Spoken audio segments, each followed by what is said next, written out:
Hello everyone, welcome to my channel. So guys, आज मैं आपको MSc first semester environmental chemistry का हम टॉपिक ले रहे हैं, रिएक्शन इन एटमॉस्फेरिक केमिस्ट्री। तो मोस्ट टाइम टॉपिक है गाइस, हमेशा एग्जाम में आते रहते हैं, जिसको आपको अच्छे से कंप्लीट करके जाना है। और चैनल पर नए तो प्लीज़ चैनल को सब्सक्राइब कर दीजिएगा, बेल आइकन प्रेस कर दीजिएगा। कमेंट में जरूर बताइएगा नोट्स कैसे लग रहे हैं। और एमएससी केमिस्ट्री और सेमेस्टर के नोट्स परचेज करने के लिए मुझे व्हाट्सएप मैसेज कर सकते हैं, डिस्क्रिप्शन में व्हाट्सएप में शेयर कर दिया है, तो चेक ज़रूर कीजिएगा। तो चलिए वीडियो को स्टार्ट करते हैं। तो चलिए वीडियो को स्टार्ट करते हैं। तो रिएक्शन इन एटमॉस्फेरिक केमिस्ट्री के बारे में दिया गया है। तो वायुमंडलीय रसायन विज्ञान में पृथ्वी के वायुमंडल में होने वाली रासायनिक प्रतिक्रियाओं का अध्ययन किया जाता है। ठीक है, यह अध्ययन शामिल है। तो यहाँ पर देखिएगा क्या कह रहे हैं कि जो वायुमंडल रसायन विज्ञान है उसके अंतर्गत हम क्या पढ़ते हैं, पृथ्वी के वायुमंडल में होने वाली जितनी भी रासायनिक प्रतिक्रिया हैं उनके बारे में हम यहाँ पर अध्ययन करते हैं, डिटेल में जानकारी प्राप्त करते हैं।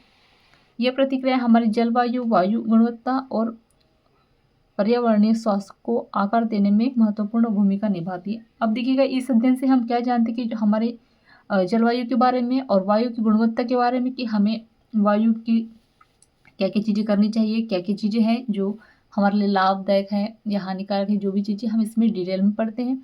और साथ में जो पर्यावरण से हमारे स्वास्थ्य में क्या इफेक्ट पड़ता है, इससे क्या हानियाँ होती है, क्या लाभ होता है, तो उसके बारे में भी हम यहाँ पर डिटेल में पढ़ते हैं। ठीक है, अब वायुमंडलीय रसायन विज्ञान प्रतिक्रियाओं के कुछ प्रमुख पहलू इस तरह से दिए गए हैं। तो इसमें पर टाइप्स ऑफ रिएक्शन दी गई हैं। तो फोटोलिसिस यानी light induced reaction, second number में oxidation reduction, redox reaction, third number में है एसिड बेस रिएक्शन और फोर्थ नंबर में है रेडिकल रिएक्शन। अब आगे देखते हैं तो इम्पोर्टेंट एटमॉस्फेरिक रिएक्शन। तो देखिएगा वायुमंडलीय इम्पोर्टेंट वायुमंडलीय रिएक्शन होती क्या है वो देखेंगे। तो फर्स्ट में दिया गया है ओजोन O3 फॉर्मेशन, यानी ओजोन का फॉर्मेशन होता है और डिप्लीटिंग होता है। ठीक है, सेकेंड नंबर में है नाइट्रोजन ऑक्साइड और वोलेटिंग ऑर्गेनिक कंपाउंड के बारे में यहाँ पर रिएक्शन इंपॉर्टेंट बताई गई है। थर्ड नंबर में है sulphur dioxide and acid rain formation. Fourth number में है methane and hydroxyl radicals interaction. और 5 नंबर में है एरोसोल फॉर्मेशन एंड इंट्रैक्शन। आगे देखते हैं। अब यहाँ पे की प्लेयर दिए गए हैं सौर विकिरण, सेकेंड नंबर में वायुमंडलीय गैसें जैसे कि O2, N2, CO2, third number में है एरोसॉल, फोर्थ नंबर में है बादल और वर्षा और 5 नंबर में मानवीय गतिविधियाँ जैसे जीवाश्म ईंधन का दहन और कृषि। अब इन्वायरमेंटल इम्पैक्ट्स दिए गए हैं। तो फर्स्ट है जलवायु परिवर्तन का होना, वायु प्रदूषण जैसे कि धुआं, कण पदार्थ, अम्लीय वर्षा और जल प्रदूषण। फोर्थ नंबर में शांता मंडल, ओजोन क्षरण और 5 नंबर में पारिस्थितिक तंत्र की क्षति।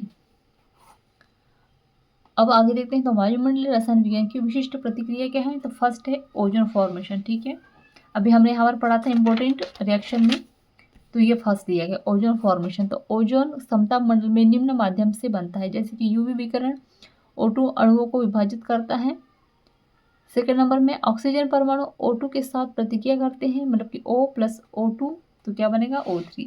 थर्ड नंबर में ओजोन परत यूवी विकिरणों को अवशोषित करके पृथ्वी पर जीवन की रक्षा करती है। ठीक है, देखिएगा जो सूर्य के प्रकाश से जो यूवी विकिरण हमारे पृथ्वी पर पड़ती है, तो यहाँ पर उसके पहले हमारा क्या बना है, यहाँ पर ओजोन की परत बनी जो क्या करती है, किसी भी यूवी विकिरण को सीधे धरती पर नहीं पहुँचने देती है। ठीक है, यहाँ पर पहले इसमें पहले क्षंति है, उसके बाद में ही फिर ये क्या होता है हमारे पृथ्वी में पाई आती है। ठीक है, और आपको पता भी होगा कि अभी अंटार्कटिका में इसका छिद्र पाया गया था जो कि अब धीरे धीरे भर रहा है। ठीक है, आगे देखते हैं।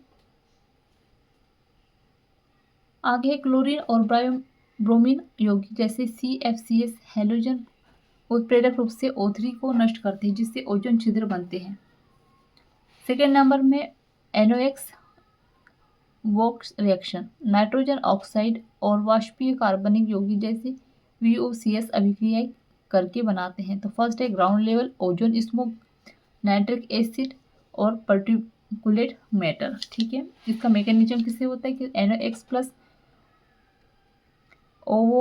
VOCs, तो जब इसमें Na3 के साथ नाइट्रेट रेडिकल्स मिलेंगे। ठीक है, फिर है NO3 plus VOCs O3 ground level ozone के साथ, और यहाँ पे NOx और OH HNO3 nitrate acid.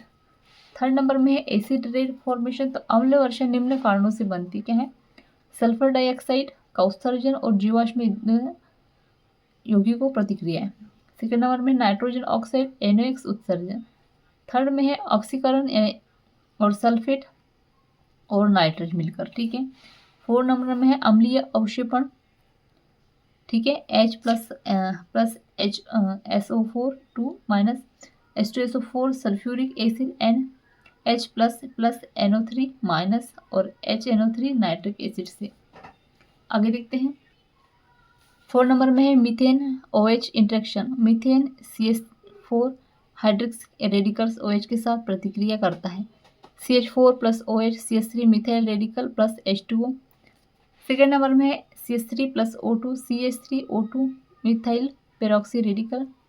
Third number में CH3O3 plus NO CH3O methoxy radical plus NO2। Methane एक शक्तिशाली ग्रीन हाउस गैस है। OH रेडिकल इसकी सांद्रता को विनियमित करने में मदद करते हैं। तो यहाँ पे जो है हमारा टॉपिक एंड होता है गाइस। सो आई होप आपको अच्छे समझ में आ गया होगा। सो प्लीज़ चैनल को सब्सक्राइब कर दीजिएगा, बेल आइकन प्रेस कर दीजिएगा, कमेंट जरूर बताइएगा नोट्स कैसे लगे। और MSc केमिस्ट्री और सेमेस्टर के नोट्स परचेस करने के लिए आप मुझे व्हाट्सएप मैसेज कर सकते हैं, डिस्क्रिप्शन बॉक्स में शेयर कर दिया है। Thank you.